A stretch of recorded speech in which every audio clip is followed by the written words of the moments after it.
to my chat.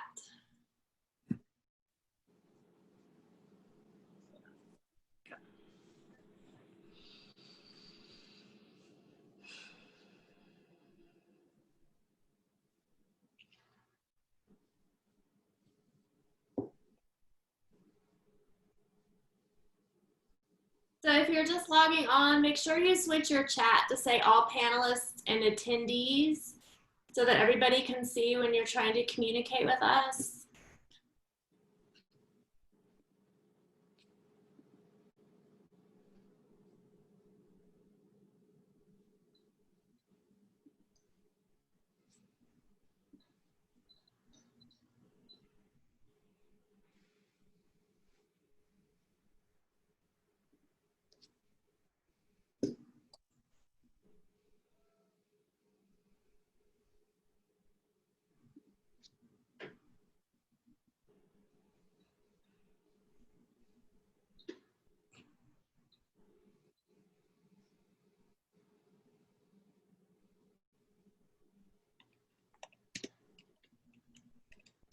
And I know those of you that have been on here for the all week, I know you're tired maybe of sharing your name and where you're from and if you're an athlete or how you serve and or interact with athletes. But if you wouldn't mind going ahead and typing that in the chat box. Neely hasn't been here all week and she probably would love to know where you're from and what you're doing. So please share.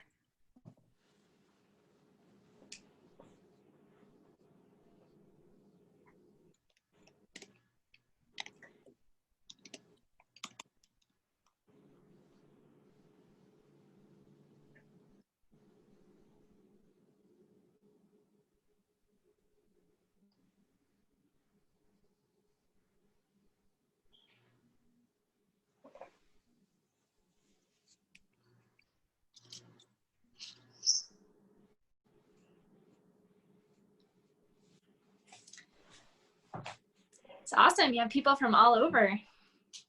Absolutely. We have a widespread group. All right. We are live on Facebook also.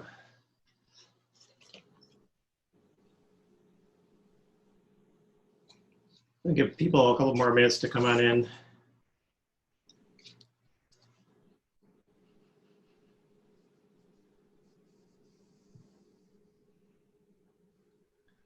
Philippines, cool.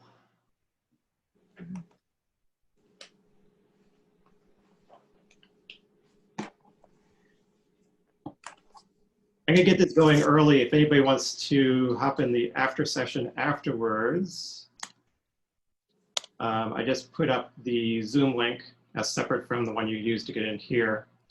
And just a reminder, we'll use that after session to, we can chat about the interview and do a little community, some networking if you want to. And so that'll be a few minutes after we're done here. But at the end, I'll give you more specific time for that. And if at any time during this session, during the interview, if you have specific questions that you would like us to address, Neely, please use the question and answer box to type your questions in. I can pull them off of that much easier than I can in the chat.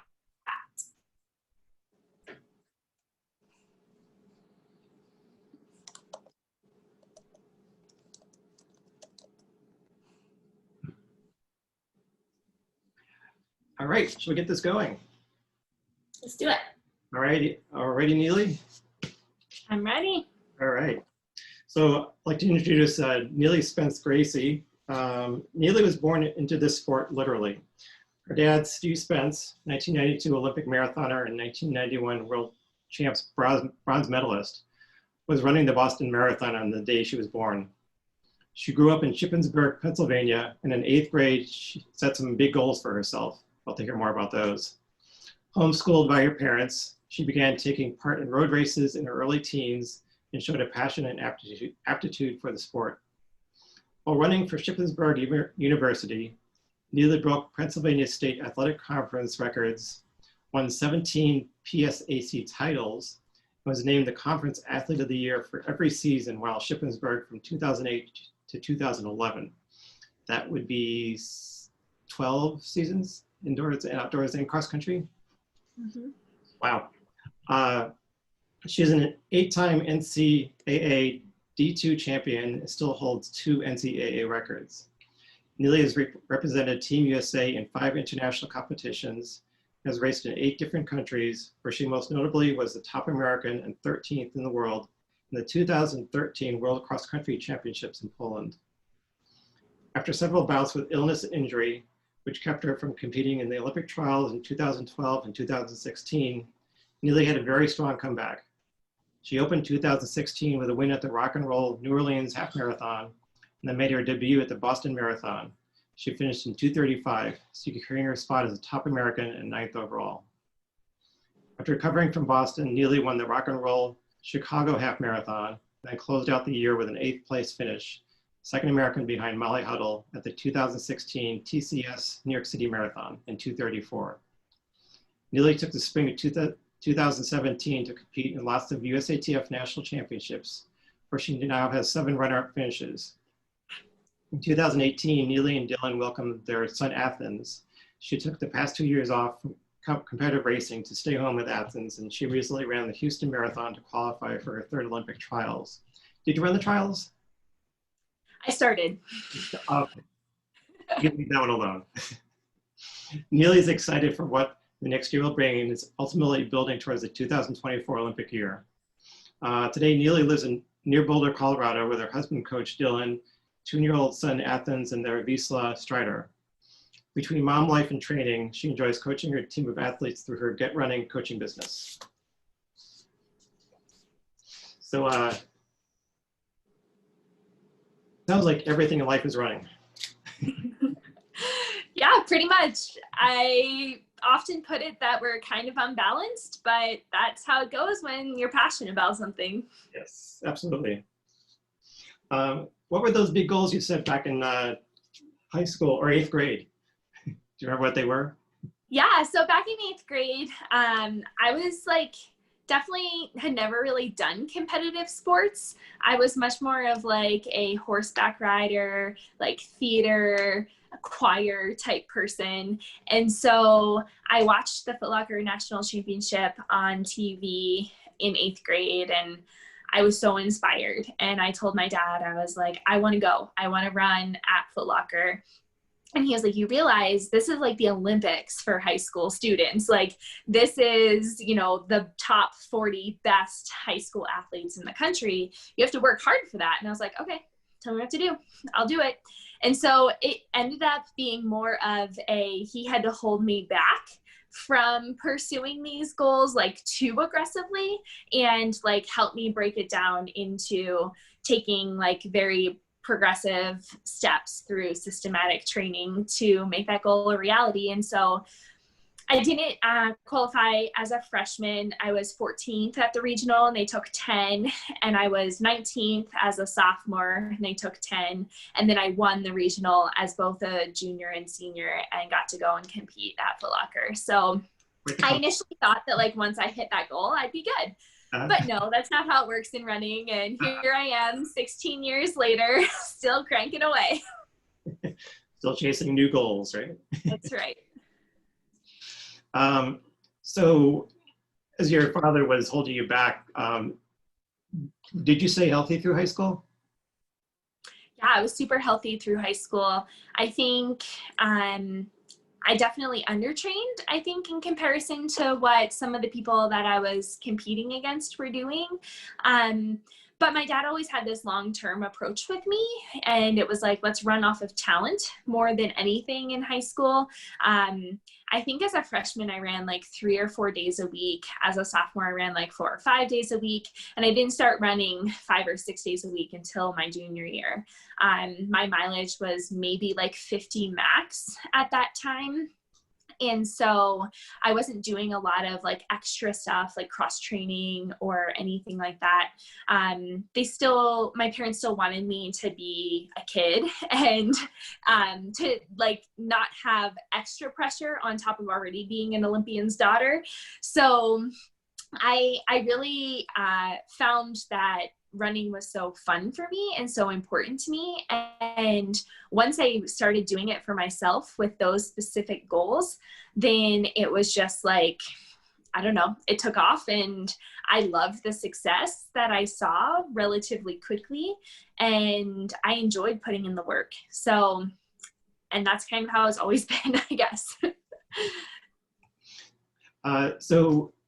But you have had some injuries. You're saying some stress fractures, some tendonitis type stuff. Why don't you walk us through kind of your what did happen, when they happened, and Yeah, so I was pretty healthy all through high school. You know, I always took 2 weeks off at the end of the season, and we didn't have like an indoor team, so I only ran cross country and outdoor track. So I kind of had like summers and winters off to just do base work, which I think did certainly contribute to my ability to stay healthy, not trying to just string together like seasons upon seasons.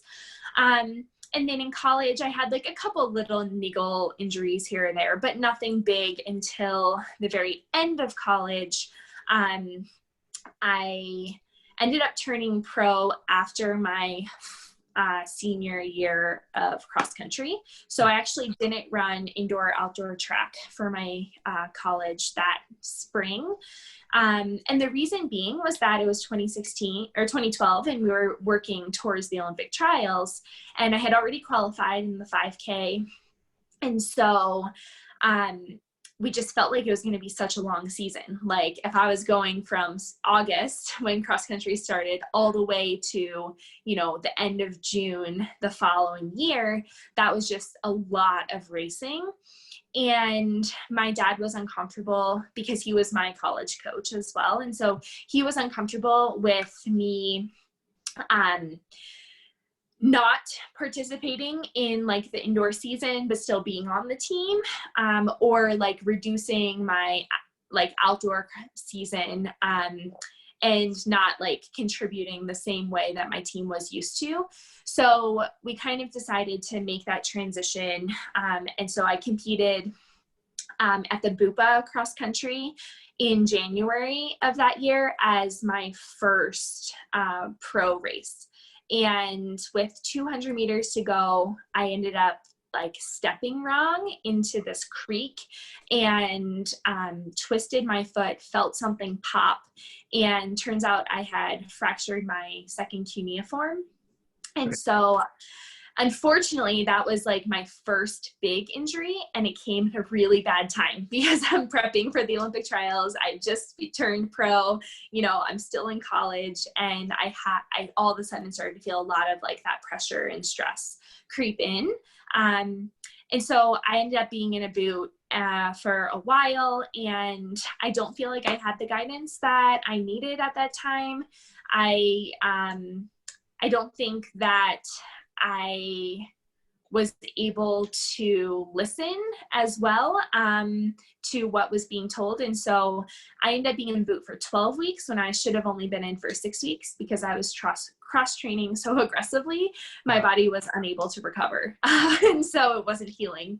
So I've learned a lot since that point.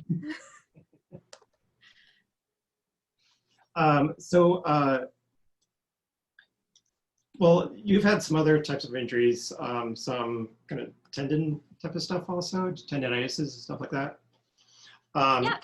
Did you kind of bring on that mindset of this will take care of itself and just kind of keep going through it? Or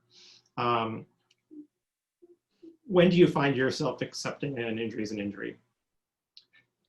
Well, I'm getting smarter each time.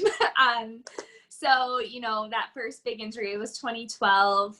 And in 2016, I had something similar pop up where I had in a race when I actually ran my half marathon PR in 2015. I ran 69 minutes for the half marathon. And during that race, I went around a sharp curve and felt a pop in my foot and had stress reacted my navicular. So that was in October, and I was prepping for the Olympic trials marathon that year, which was in February. And so I ended up not having enough time. And that's when I kind of made that smarter transition of let's not force things, let's not rush it, and let's do Boston, give myself 2 extra months of training. And it ended up being a huge career move for me. I mean, that is one of my top races on my resume for sure. And it also was so meaningful because it felt so full circle going back, you know, to that story that you told at the beginning where I was born while my dad was running the Boston Marathon. It just felt so perfect that it was my debut marathon. So I got a lot smarter that year. I adjusted. I, you know, was able to get back to training, and I didn't have that long lingering, you know, issues that I had in 2012. Even though I still missed the trials, I feel fortunate that I was able to go and compete so strongly at Boston. Good. And you're getting smarter as you go. Trying, yeah. It's always easier, you know, to look back on things and say, oh, well, I should have done that. And so I'm just trying to learn from those experiences. And, you know, that like my most recent injury was this past last summer, actually, when right before my son turned 1, and I ended up fracturing my femoral neck. And that one was so strange, and it happened in one run, in the last mile of one run. And unfortunately, I think that it was my body shifting back to try and normalize things, because there for a while I felt like my hips were like completely facing this way.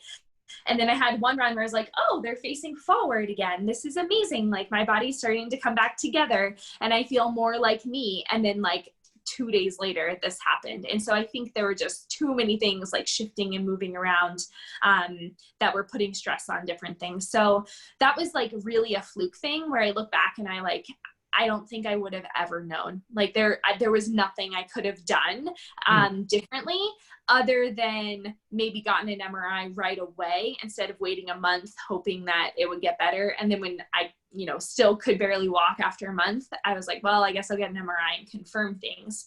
But I'd already taken a month off either way. So, you know, that was a situation where I don't think that it had anything to do with me pushing through. Yeah.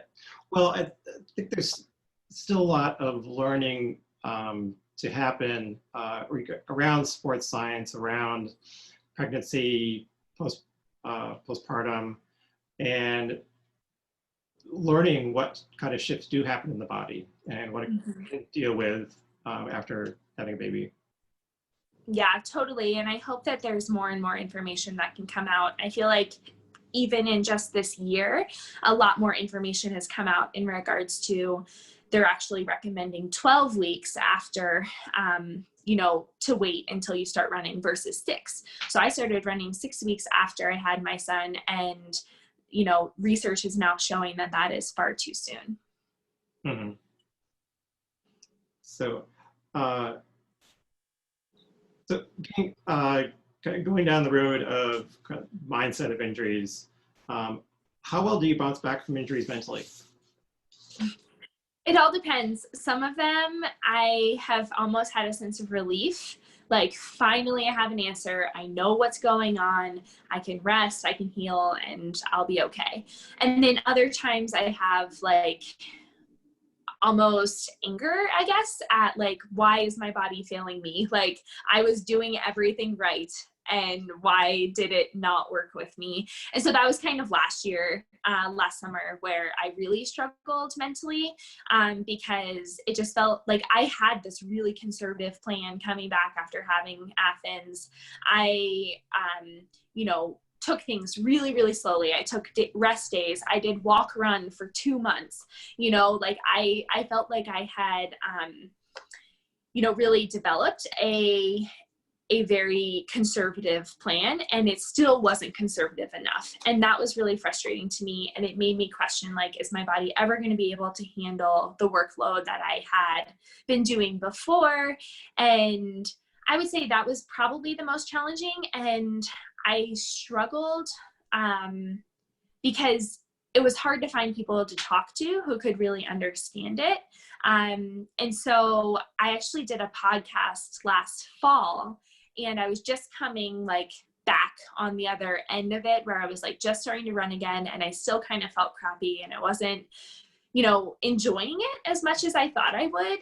And I remember I just broke down while I was talking during the podcast, and the poor guy was just like, sorry, are you okay? Like, should we not talk about this? And I was like, I didn't even realize how like emotionally challenging it was for me until I started talking about it. And so now I've been able to process a lot more, and I now realize that I just needed time. Like I didn't do anything wrong. I just needed more time, and I needed more time than what I thought I needed. And while that's frustrating, and while social media shows us, you know, everyone's highlight reels of like running PRs 4 months after having a baby and all of this stuff, you know, that wasn't my story, and I had to accept it. And once I was able to accept it, you know, I was able to let go of it. And then I went on to qualify for my third Olympic trials at Houston. So that was great. That was great. Thanks for sharing that. Yeah. Yeah.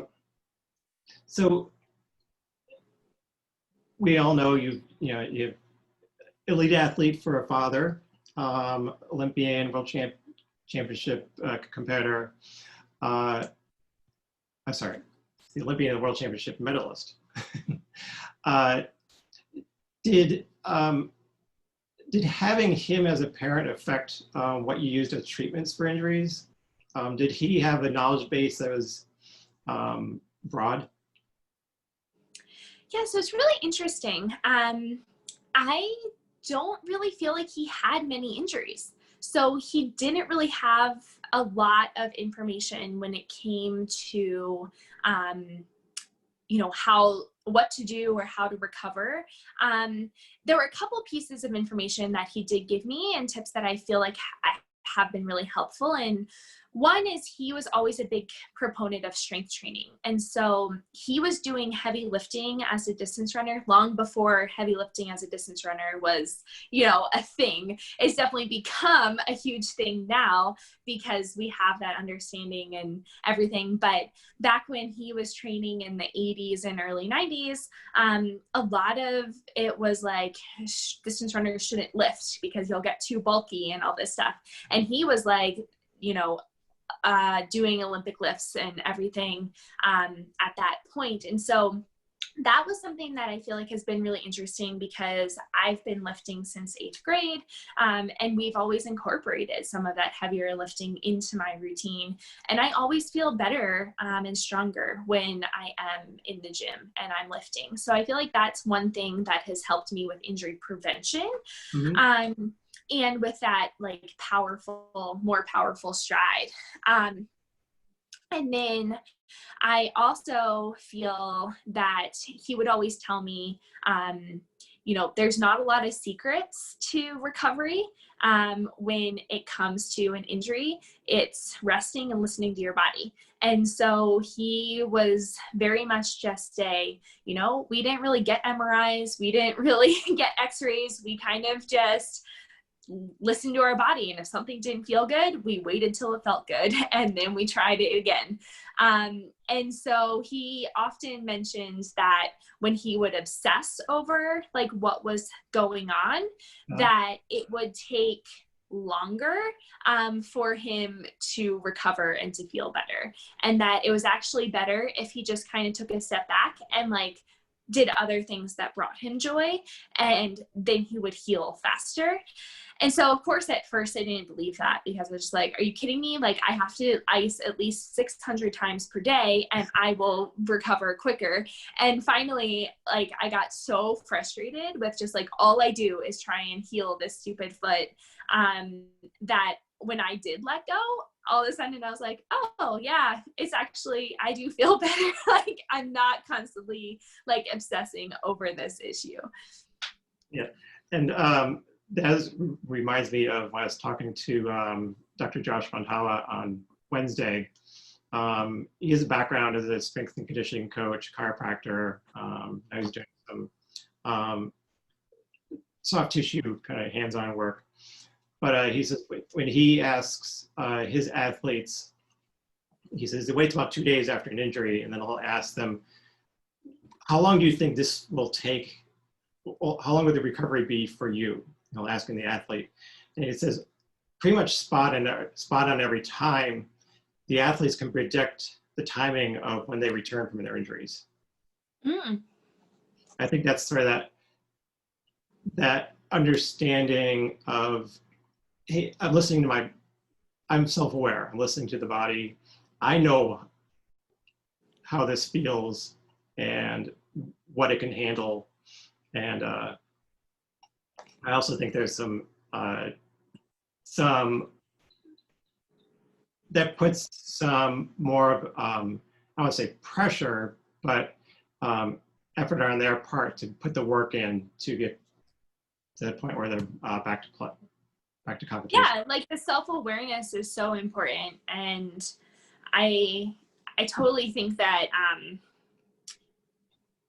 everyone's a little bit different when it comes to those things. And so as a coach, like whenever I'm talking with an athlete who's dealing with an injury, I'm trying to ask them questions, because oftentimes, like if someone just tells you what to do, it doesn't always sink in as much as if you're talking it and you're verbalizing it and you're starting to realize the things that you need personally, and then you're able to implement them more. So that makes complete sense to me. And it's a good idea to wait a couple days. That part's crucial.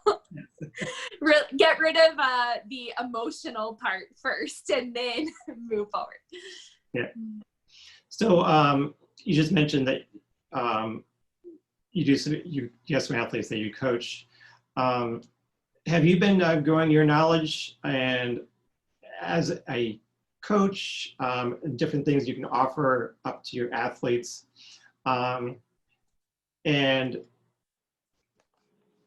yeah, what else are you, what other tools are you putting into your toolbox? Yeah, so are you saying like as a coach or as an athlete or both? Both. As both. Yeah, so I really like, I guess I started coaching in 2013. And so one of the things that I found that I didn't even realize I would gain from coaching is that I am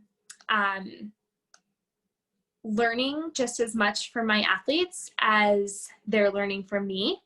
And I am becoming a better athlete myself because I'm repeating these smart things to do that, are recommendations that I too should listen to. And so I think that has been huge and something that I never even, something I underestimated as a benefit of, kind of working in the field as well. And so there's definitely things I found from developing the mindset, learning how to implement the mantras and positive self-talk and all of that into my running and sharing that with my athletes. Having the rule that if something's kind of irritating you for more than 3 days in a row, then it's time to take some time off to figure out what's going on. That's one I always tell my athletes, and one that I didn't used to do very well myself. So I feel like that's one that I've learned a lot and I've been able to start incorporating. I think the other thing I've learned is that having a joy for what you're doing is really important. And so whenever I was dealing with injuries, early on, I used to feel like, okay, I have to mimic running. So if I was going to run, an hour and a half today, I need to spend at least an hour and a half swimming or an hour and a half biking or whatever it would be. And I started to realize that I didn't really like swimming and I didn't really like biking. And I was forcing myself to do it because I thought I had to do it and that was my only option. And what I've kind of learned over the years is that cross-training fitness does not really carry over as much as I thought it would for running fitness. Well, cardio-wise, yes, you can stay fit. Muscular-wise, it's very different.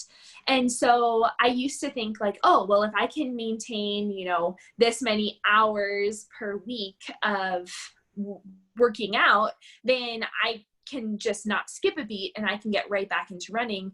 And it didn't work that way. And I quickly learned that in 2012, whenever I was coming back from that cuneiform fracture, I was cross training like 2+ hours per day. But then when I went to run, I was like, oh, I can easily do a 45-minute run, no problem. But my body was like, you've been in a boot for 12 weeks. Like there is no way you can structurally handle having that much pounding. And so I had like another little setback, you know? And so what I've learned is that, you know, that's and something that I share then with my athletes is it's really important to enjoy what you're doing and to recognize that you can maintain some fitness, but that it's more important to focus on the healing aspects whenever there is an injury that pops up versus focusing on the how many calories can I burn and, you know, how high can I get my heart rate every single day. Yeah. Great. So kind of circling back around, you've talked about some of your athletes have become injured. Do you recommend any types of therapies? Are there any therapies that you have used that you recommend that that they use? Yeah. So as a coach, I always have like a couple little different like files, I guess, that I can send over. And whenever people are dealing with plantar fasciitis, I have, okay, here's some notes that I've learned that you can try and implement. And same thing with like ankle issues or Achilles issues, hip problems. I have kind of over the years developed these like, this is what I've done during these times. Here's a list of things to try out. And oftentimes, you know, it's a lot of them are at home, normal, like compression, socks, calf stretching, you know, heat and ice, like alternating, you know, different things that I've been able to feel like has helped me.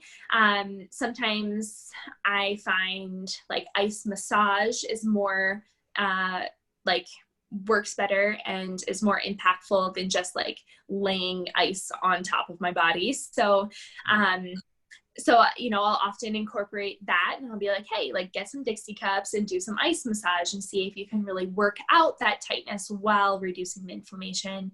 But then I also do offer, you know, up some more therapy type ideas. And so things that I've responded really well to are dry needling. And it's not legal in every state, which is a little bit complicated, but for those clients that can do it, they've also been able to have good success with that. If they can find, you know, a chiropractor that they trust that is, you know, good in their area, physical therapy, if they can find someone who's used to working with athletes, I'll often recommend blood work getting done twice a year and just keeping up to date on iron levels and vitamin D levels. So there's definitely things that I have learned personally that then kind of I put over there to try and help as like a knowledge base. And just a thought on the dry needling is that that's something that is taken from acupuncture. So if acupuncture is available, they have their variation of it. So that's if it's dry needling is not legal in a state, then they just look for their acupuncturist. Yeah, it's true. So you you've actually talked about the role you play in keeping your athletes healthy a good amount so far. So let's kind of move on to, has your concept of when you are ready to return to activity, practice, competition from an injury changed through your successive injuries? And how does that affect how you work with your athletes if they do become injured? I think you've hit a lot of this, but if there's anything else you can kind of hit on.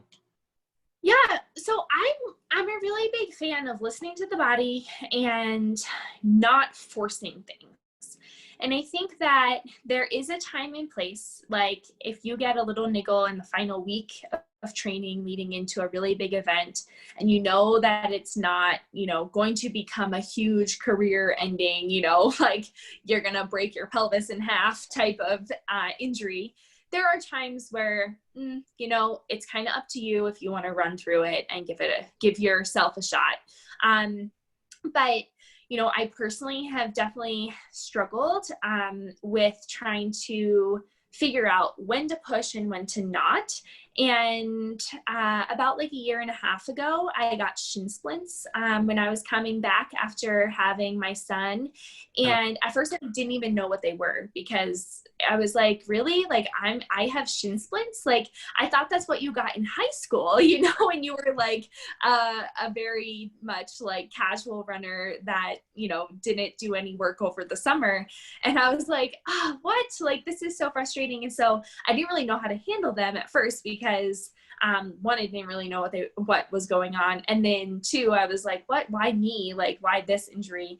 And so I ended up taking like a week off, and they didn't get better at all. And then I started running, and as long as I was focusing on like cupping, and like I have a cupping set and I just cup my calves, and that helps a ton with releasing the fascia. And I would just take a spoon and like kind of like self-Graston, and that helped, and getting frequent massages and making sure that I was wearing, like decently supportive shoes.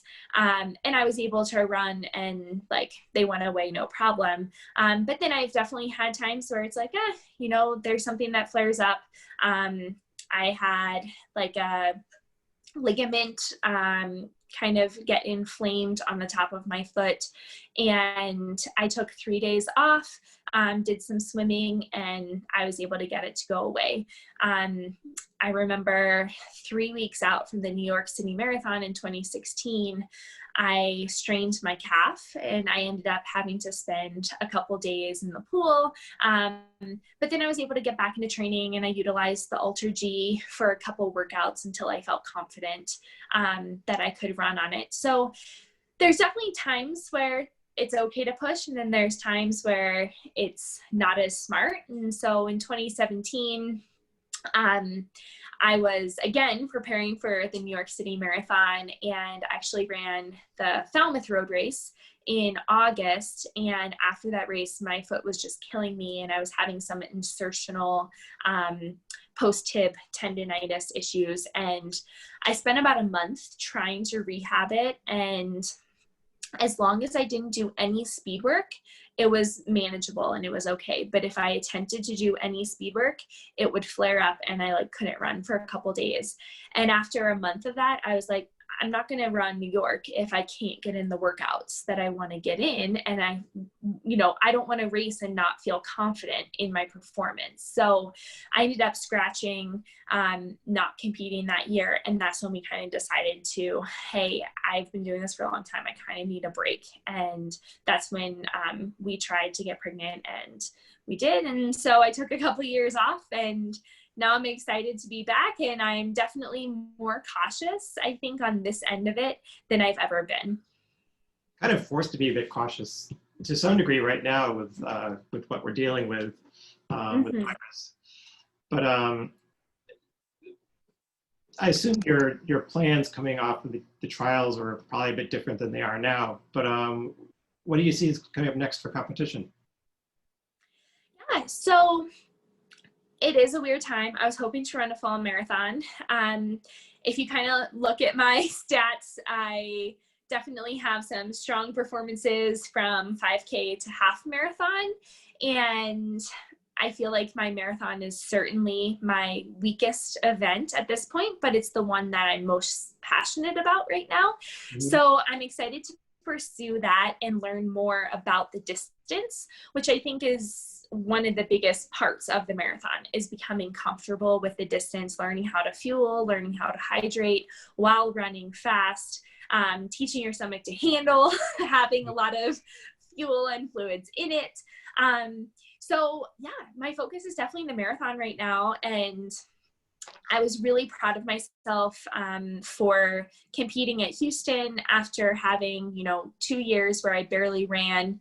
And then I only had 6 weeks of training leading into that race. And so while I ran 2:44, which is 10 minutes slower than my personal best, I knew how little work I had put forth for that to happen versus how much work I put forth for my 2:34 to happen at New York. And so I have a lot of hope for that distance, and that's where a lot of my goals lie for the future. So I'm hoping to find a very small certified course in October where perhaps I could have the opportunity to get in a marathon distance this fall. But if that doesn't happen, we've definitely talked about just running a virtual just to gain the experience and to personally take some steps forward so that when when there is a big race and, hopefully next spring I can jump into a major marathon, I feel confident, like I'm ready to go and I'm ready to chase after a PR. So your focus next year will probably be on the marathon and maybe not the trials, track trials? I'm not going to rule out the track trials because, to be in sub 2:30 shape for a marathon, I should be able to run like a 32-minute 10K. So we'll see. I just know that my heart has a lot more fun training for a marathon than it does training for a 10K on the track. So I will most likely pursue marathon training. And if perchance a 10K happens during that time, then that would be fun. Sounds good. Well, I want to thank you, but do you have some time for some Q&A? I know the audience, looks like the audience has a number of questions for you, so I can pass it over to Greta and let her take it over. Awesome. Very cool. Hey, Neely. I just want to say, first of all, thank you. We had some people comment too that how much they appreciate the depth of your responses and how much you're really willing to share with us and just be real and authentic. And that means a lot. So thank you for that. So much. That's, I really appreciate that. That's something that I strive for and something that I really want to be able to give. But sometimes I also just like talk too much. So I hope it wasn't too much. Not at all. We love it. We love it. We're eating it up. Cool. So I do have a few questions to ask. First of all, let me flip. I'm going to do these out of order here. Just having like an elite level parent that is actually also your coach. We know there's advantages and disadvantages to that, right? There's amazing things about it, and there's probably some things that aren't quite so amazing about that. So wondering if you could expand on that, just share with us maybe some of the blessings and some of the curses behind that. And just talk through, I know you said like in high school, he really didn't push you to feel pressure. He just wanted you to use your talent and enjoy. But was there ever a time in college or anything like that where you felt that pressure? Yeah, so to start, my dad coached me for the first 9 years of my training, and I never had run before that point, and I never had a coach before that point, so I didn't really know any different. So I think that helped. There were definitely some challenges, and a couple I remember specifically where it's like, I don't really want to talk to my dad that I have cramps and I don't want to like do my workout today, because that's awkward and weird. And so there were definitely some like situations like that I remember that would come up where it would be like a little bit awkward and uncomfortable. And, you know, maybe it wouldn't have been that way had I had a female coach or something that I felt more comfortable to talk to about those things. I also remember there were times where, you know, like I wanted to go to prom and I wanted to, you know, still be a teenager. And there were times where my dad would be like, well, you know, you have a big race coming up. You need to do what's right for you. But, and like would make, kind of put the like pressure on me to make the right decision. You know, hey, these are your goals. And if you're out all night, like probably not gonna help you work towards your goals. So I remember getting frustrated with those type of things, but ultimately, like I was really focused and there were very few times where I let anything get in the way of my goals and of my training. So I think he got pretty lucky there in that I think I was a pretty coachable athlete and I was just like, tell me what to do and I'll do it. And that was, you know, my approach, and that's still my approach, which definitely has pros and cons now. I've learned over the years that I have to be able to say no, and I have to be able to, you know, listen to my body and not do something just because I'm trying to please someone, or I'm trying not to, like let anyone down. And so I think that was like a transition that I had to make when I became a pro and my dad was no longer my coach. But yeah, and so in college, he treated me very much like all the other athletes, which I really appreciated. There were definitely some struggles early on with other teammates where they thought I would be like a rat to my dad. And so that posed a little bit of a challenge, but once they kind of started to trust me and realize that I wasn't just going to tell on everyone, then it became a really good dynamic, and our team was really strong, both the men and women, the 4 years that I was at Shippensburg. And so I think we all were pretty motivated and we were all pretty excited about the success we were having. And so once we kind of got through that first like semester of my freshman year, everything kind of ironed itself out. In regards to the training aspect, I would definitely say that while I was focused and very driven, my dad kind of holding me back allowed me to be where I'm at today, allowed me to make it into a career. And over the years, I've thought about this quite a bit, because when I look back on those 2 years that I ran at Foot Locker Nationals, 2006 and 2007, I can count on one hand how many of those girls that I competed with are still running. And that's really sad to me.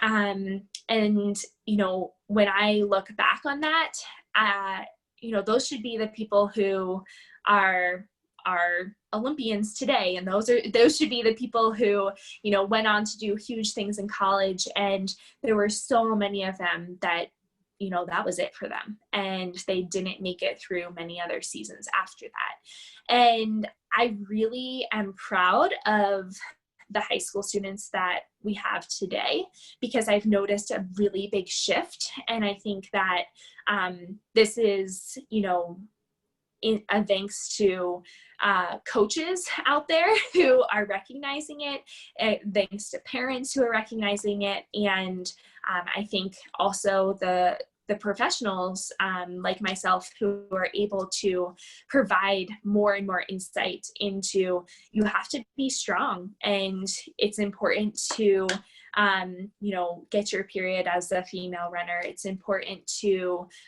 eat and fuel yourself well. It's important to enjoy what you're doing. And I think it's really cool right now that we're seeing, like, I was, you know, a very fast, competitive high schooler, and I would be like blown away by the girls today. And that is so awesome to see how many women at the high school and collegiate level who are running so strong and fast. So just a little further question on that, and your dad, and then I'll move on from his influence. But are there, could you name 2 or 3 things that maybe he instilled in you that you have carried over to how you coach? Ways that he might have influenced you, or things that you felt like were vital that now you're sharing with the kids that you coach? Yeah. So I coach like a huge range of people. I have one middle school girl that I work with. I have people all the way up into their 60s who I work with, really competitive runners. We had 3 girls qualify for the Olympic trials and the marathon. I have people who are very new runners that are like walk run programs. So we have this really big range of athletes that myself and my assistant coach, Katie, work with. And we currently have about 85. And so over the years, you know, I've kind of developed how I like to approach each individual person. And of course, there's some like a philosophy that I'm kind of following, because that's what I've developed and what's kind of worked for me over the years as I've implemented the coaching for my athletes. But one thing that's been really great is that my assistant coach, Katie, and we both went to Shippensburg. We both ran for my dad, and we both went through the coaching program at Shippensburg. So we have very, very similar approaches, which has been great. And I definitely attribute a lot of our success to what we were able to do in college and what we learned from our own personal training there. And that's influence from my dad. And so my dad really, he utilized Jack Daniel's training tables, and I utilize that for my clients. I find that it has been really beneficial in helping me build their training with specific paces. And so I'm very much all about meeting an athlete where they're at, developing an individual plan for each person, recognizing that different people have different strengths and weaknesses, and then taking them through the various important phases so that they go from where they are today to where they want to be on race day, or however their goals lay out throughout the year. And my dad did that too. Thank you so much for that. You had mentioned earlier that cross training, you're not getting that muscle memory happening. So it's not the best as far as keeping you in like your muscles in run shape. Mm-hmm. You said it can have benefit cardiovascularly, but are there any activities that you feel like work as far as cross training goes? Like, are there ones that are more beneficial than others in your opinion? Definitely. Of course, it depends on what's going on, right? Like what can you do?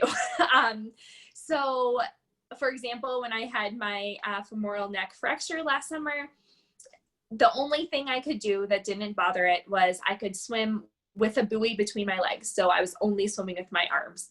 It was terrible. I hated it. I went maybe once a week. Other than that, I did nothing. I've had other times where I've been able to, get in the pool one day and kind of alternate through different types of cross training. And I like that the best approach when it works, because it's adding in variety and I'm never getting so sick of just one thing repeating over and over again. So I have an elliptigo, and I have found the elliptigo to be the closest mimicking running. So according to their research, it's about 95% like running. You just don't have the impact, but you're in the same position and you're working similar muscles. Your core is stabilizing to balance. I really like it because you can be outside on your normal running route. So it just feels less confining and less depressing than being on a spin bike or being in the pool. I also really like spin classes and spin workouts, whether that's, via virtually or in person, but I'm competitive. And so those are fun for me because it's like I have the music and the instructors talking, and like I want to get my heart rate higher and I want to beat other people. And so I think it's important to find things that you enjoy doing, but not force yourself to do something that you don't want to do, because you're already frustrated with the injury. You're already disappointed in your body and it not working with you. And so again, it all depends too, like if you're, going to be cross training for months, or if you are going to, just need to get in a few days worth of cross training until you can get back to running. It's two very different mindsets. For sure. For sure. And thank you I had a feeling you were going to say the things that mimic running were the most beneficial, as far as maintaining that muscle memory and everything. So you had mentioned having blood work done, recommending that to some of your runners. I'm guessing this will be based on that, but we have somebody that wants to know any vitamins or supplements that you recommend and how they might differ for men or for women. Yeah, so I always like to get blood work done prior to recommending vitamins or supplements. There's certain ones that I certainly feel are usually pretty safe and typically very beneficial for runners in particular. So, one of the first ones that obviously, you wouldn't have to get blood work done would just be like a protein type supplement. And for me, I like to make protein smoothies after a hard workout, especially in the heat, because I find it's hard to get in like solid food right after a hard, hot workout. And so I think that the protein is definitely a great supplement in that situation. I have dealt with low iron in the past, and so I am a very strong believer in iron supplementation if needed. And the Olympic Training Center recommends that you keep that ferritin level over 50 and closer to 100. And so that is kind of different than like the normal range for the average person. So if you were to have an athlete get blood work done and it may all come back normal, but their ferritin could be 14, but low would be under 12. And so if it comes back normal and they're just like, oh, I don't know why I'm so tired and I'm not recovering, that's a very good marker to be able to look at and say, hey, like we need to make some changes. And as a coach, I would then adjust training to reduce mileage, to reduce intensity, give them about a month to take iron very consistently to rebuild up those stores. And then we would start back into more training and probably get retested after 2 or 3 months. So iron's definitely one. I have found almost every single female runner that I've worked with who has gotten tested has needed to supplement. And more so than just in a multivitamin, like a specific taking iron by itself in a higher dose. Vitamin D is also that other one. So I have struggled with keeping my vitamin D levels up.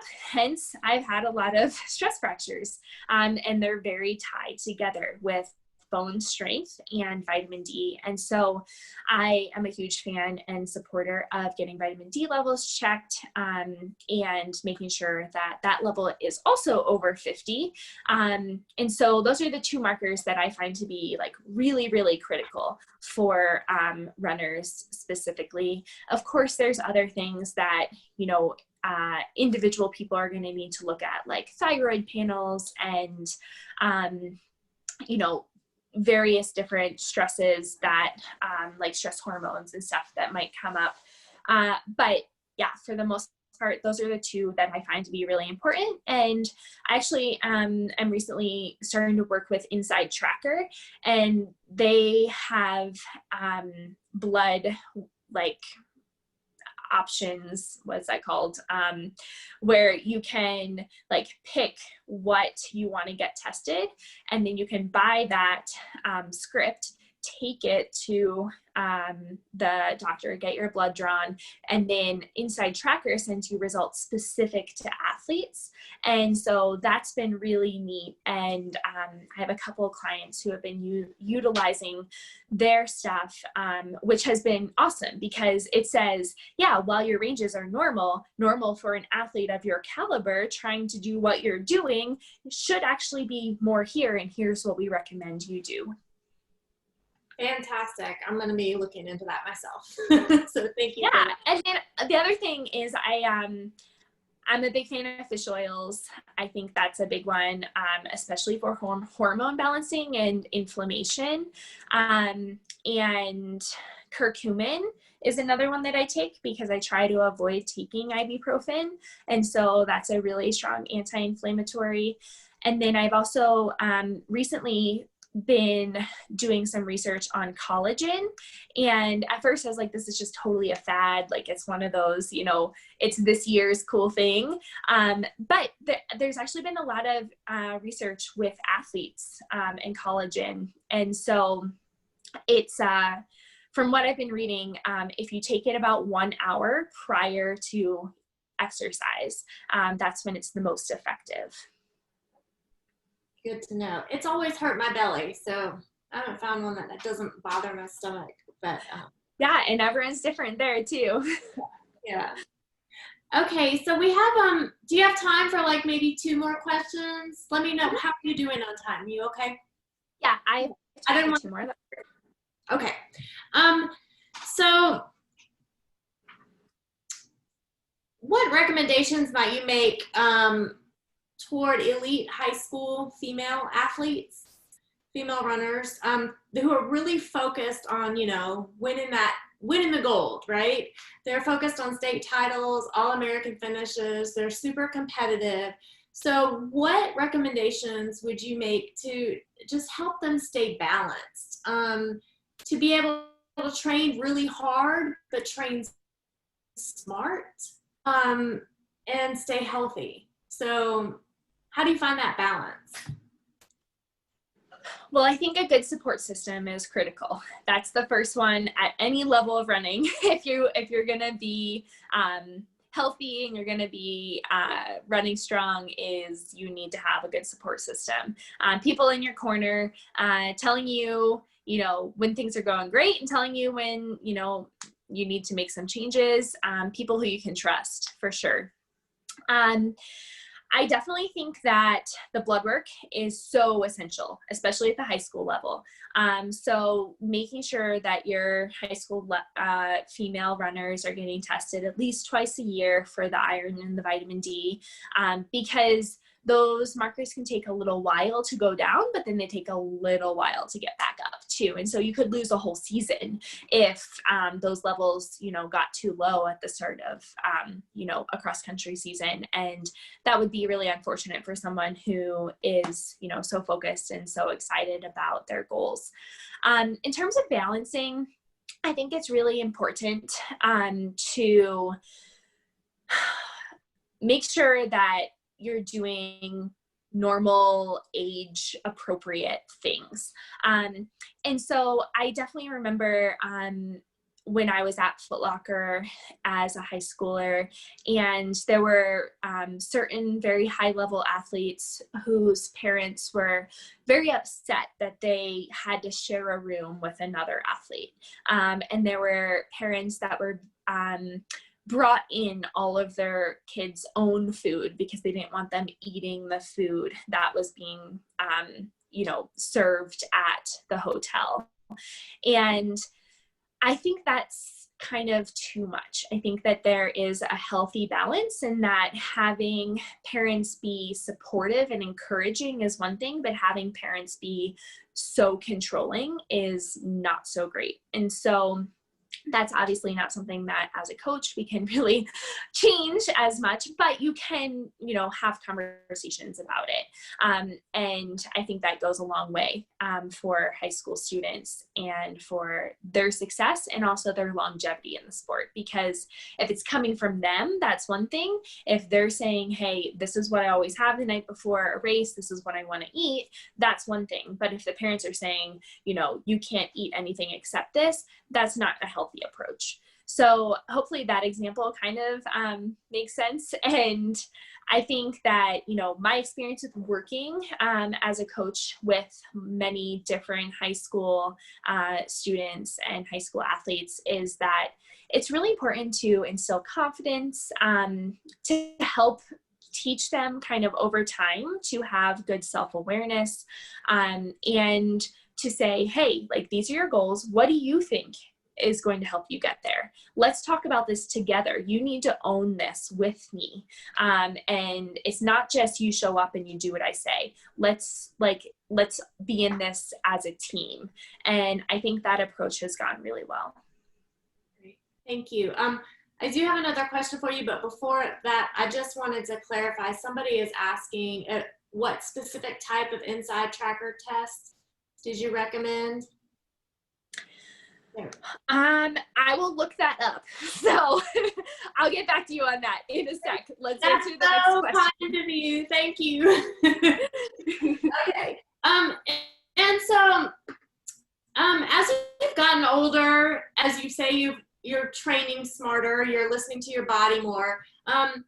Is there anything you would have done differently to prevent any of your setbacks, or do you see those as, creating who you are now?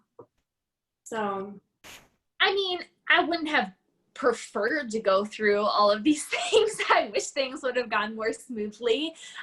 So yeah, I personally would prefer to not have had to deal with like some of the injuries that I've had, or, not to have the setbacks along the way. But it's inevitable. Like, when you're pursuing a goal, you're going to push the limit too far, and it happens. And like, it's part of being passionate. It's part of being, really having big goals and wanting to make progress. And so, yeah, when I look back, I wish that I had more support in that first injury, more really strong guidance that I trusted I could listen to. I felt like I had some kind of old school support and old school approaches that weren't actually really helping me. And that, was not my fault. It wasn't the people who recommended I see, those specific doctors' fault. It was just the situation that ended up happening. I think that when I look back on things, I wish that I would have taken out a little bit of the stress off of myself and not seen every injury as a failure on my part. I think that I beat myself up too much, and that I needed to have a little bit healthier of an approach. But running has always been like such a huge part of my identity and such a big part of my daily life and such a big source of happiness for me, that when I don't have it as part of that routine, it is challenging. And I have learned over the years that having safe people who I trust, who I can talk to about it, is really important. And so I have worked with a sports psychologist for years, since college, and like, we still keep in touch today informally, but having her as that support and in my corner has been really important through the challenging times. Thank you for being so vulnerable with us and sharing that. It's hard to be like, I used to run and I don't run anymore, and it's definitely emotionally challenging. So thank you for sharing your story with us. So Tom, I'm going to turn it back over to you. I'm going to make a note that the Inside Tracker plan that I typically recommend is the Essentials plan, and that one has the ferritin and the vitamin D in there. And that's the one that I typically suggest to my clients. And it's $189 on their website. And so it's one of like the cheaper options, but you don't have to like go to your doctor and pay the copay to then go get the blood draw and pay that and then wait for the results and then go back to the doctor to get the results. Like everything can be done through them. Thank you so much. Yeah. I think we're not going to get to all the questions, but I think there are a number of questions still. So Neely, are you open to people contacting you and asking? Yeah, I'm very accessible. So if there's anything that you guys want me to elaborate on further, I'm happy to send you back an email. So my email is neelyruns@gmail.com. And you can also find me on Instagram at Neely S. Gracey, and I'm very responsive on there as well. I get that. Got the email out there. So I think this has been wonderful. Like again, I think everyone else is enjoying this also, having the athlete's perspective on injuries and recovery and how we're handling them. We've had early this week, it's been coaches, and next week it's a lot of sports medicine. So just having this different perspective is really appreciated. So thank you for coming on and joining us. Yeah, this was so fun. And if there's like two things I love to do, I love to talk about myself. Oops. I love to talk about myself and I love to talk about running. So this was like ideal. It's a great way to spend my afternoon. It was a great way to spend my afternoon too. So thank you so very much. Awesome. Well, thank you everyone for the great questions too. I really appreciate that. And I appreciate your time and listening to me. And if there's anything else, just shoot me a message and I'm happy to respond. Great. We appreciate it so much. Awesome. All right. I guess I'll catch up with you at some point and keep me in mind for the future if you ever do something like this again, because this was fun and I'd love to be a part of it again. Will do. Thank you. Cool. Have a wonderful weekend. Thank you. Same to you. See you, everyone.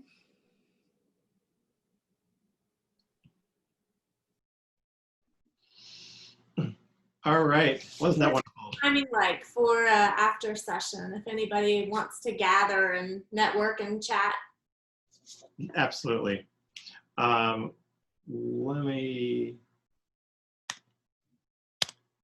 it is again. So let's schedule that for, let's make it kind of quick. How's 4:20 sound for that? Everybody, 10 minutes from now, we'll be on that link that Tom just posted in the chat for after session. So everybody will have a chance to speak if they would like to. So we'll hope you join us. Please. In the meantime, we have to finish it off with a little business because we do have some sponsors and donors to our raffle. So helping us put on the summit is the National Scholastic Athletic Foundation. Got that right today, with assistance from athletic.net. And then I'd like to thank all the raffle donors. Altus for giving us a 6-month and 12-month membership to their Altus 360 digital library. And Jaybird earbuds, they're offering up 2 pairs of their earbuds, the X4 and the Terra. JLab earbuds is offering up 4 pairs of their earbuds. A signed copy of Nancy Clark's Sports Nutrition Guidebook. 2 signed copies of the Trail Runner's Companion, written by Sarah Lavender Smith. 2 signed copies of The Anatomy of Sports Injuries, written by Brad Walker. And thanks to Neely and her sponsor, Honey Stinger, a sample pack from them. And that raffle will be done on next Friday after the last session. So we will be have two sessions next Monday. We are rescheduling Matt. We had technical difficulties yesterday. So he'll be at 3 p.m. next Monday, and then 11 a.m. next Monday is Dr. Amadeus Mason, an orthopedist from Emory University. So big day on Monday, and in the meantime, hopefully we'll see you in a few minutes. Would you mind posting that link on the Facebook page too for the after session? There's some people that are having trouble viewing it in the chat. I will. Thank Yep. you. I'll do that right now. Thank you. See you guys in a few minutes. We're at 8 minutes now.